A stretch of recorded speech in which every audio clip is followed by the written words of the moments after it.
Good morning, YouTube, and this is Picolatai, otherwise known as James, and today I will be bringing you a replay of a very controversial aircraft in patch 1.53, the Hurricane Mark IV.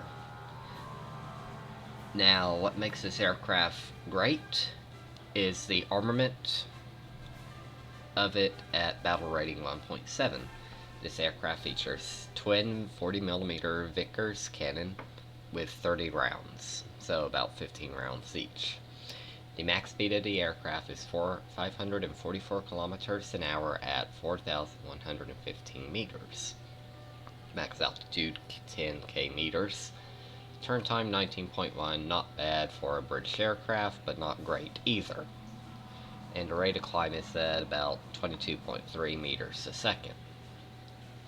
Now, for armor, it's without a doubt the most heavily armored aircraft at Tier 2.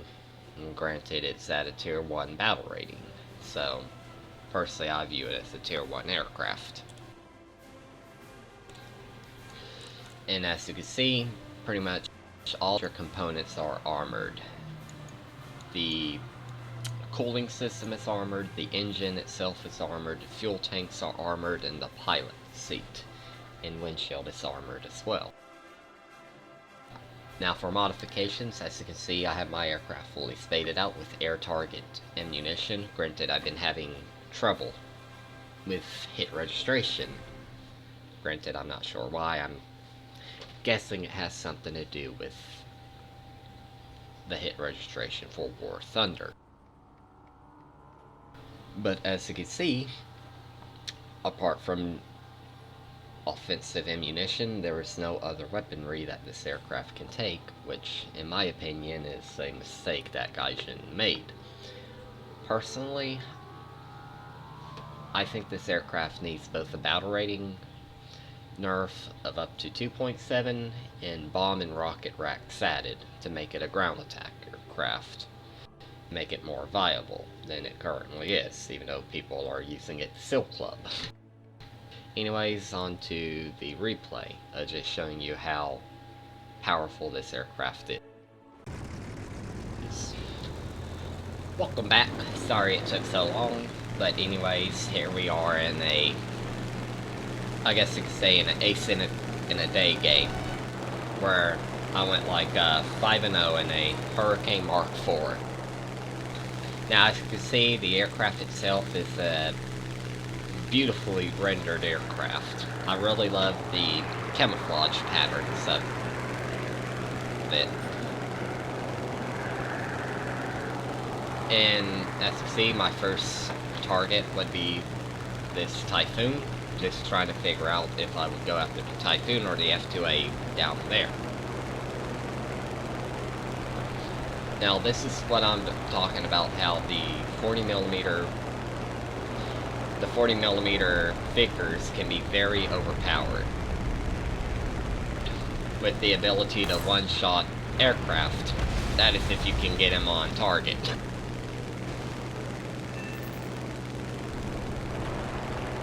As you can see, that Typhoon did not stand a chance when the shells did go on target. Now this aircraft right here, this F2A Buffalo, this is what I was talking about earlier in terms of hit registration issues, where when I was chasing him down, I had issues attacking him. Well, not issues attacking him, but I had issues with shooting him down, so to say. And as you can see, I am constantly checking my 6 o'clock to make sure an enemy aircraft does not sneak up on me.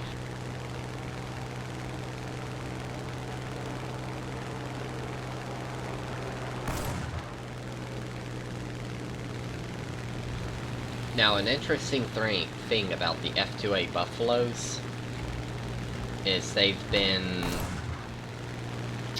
pretty much improved upon.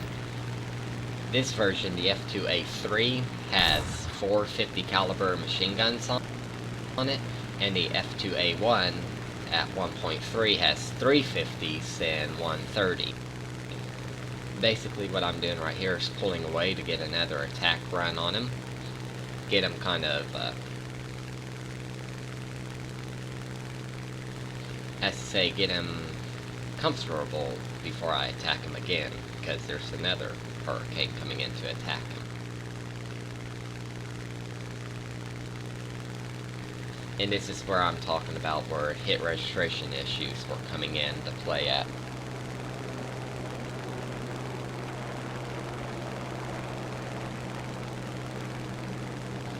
Yeah, but the F2A is also another, or the F2A1, so to say, is an aircraft that should also be increased in its battle rating. It's what firepower it has for a Tier 1 aircraft. 350s and a 30, where most aircraft at that battle rating don't even have 230s.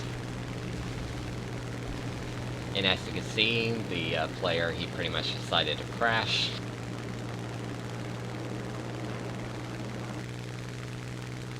Granted, his engine was shot out. That kill was not attributed to who shot his engine out. Anyways, I'm pretty much decided to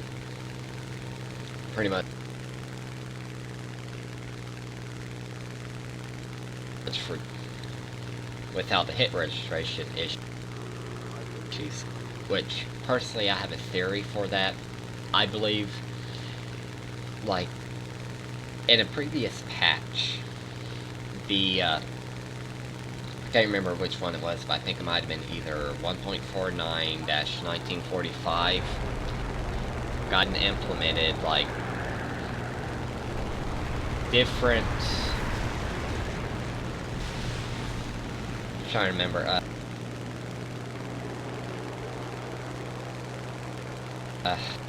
jeez, I can't remember now,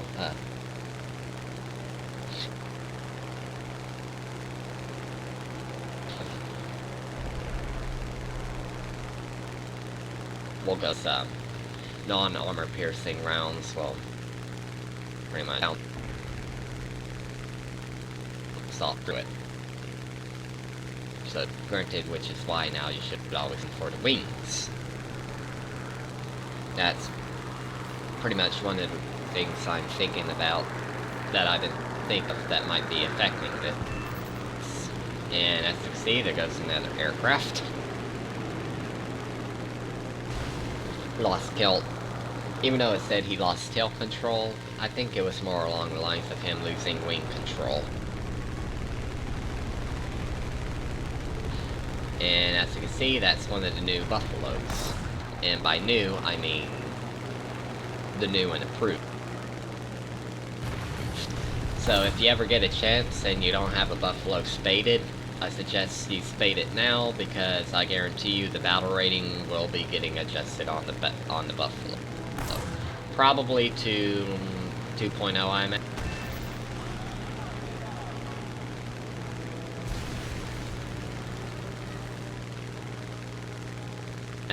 Yeah, granted, I didn't have any issues there killing that guy.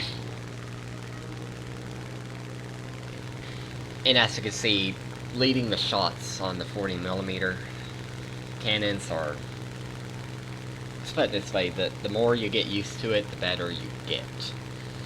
It takes time. Like, the first game I had in this aircraft, it took me like 5-6 minutes to pretty much figure out where to shoot at.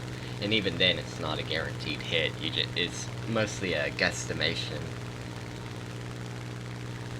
A lot harder to do than, like, leading the 30mm on German aircraft. And I see another aircraft goes down to the 40mm Doom cannon. Now, the aircraft right here, I've seen a lot of people saying, like, the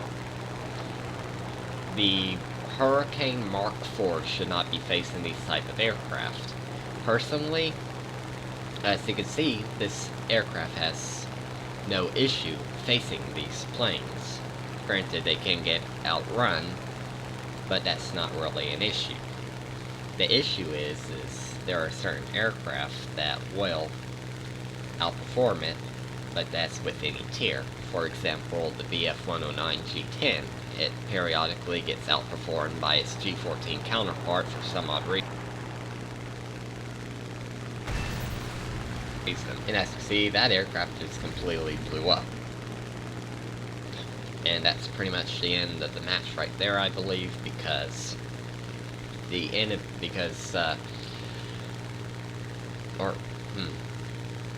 because pretty much my team had my team had pretty much allowed the enemy to bomb out the base. This is Colatai, and I'll catch y'all later.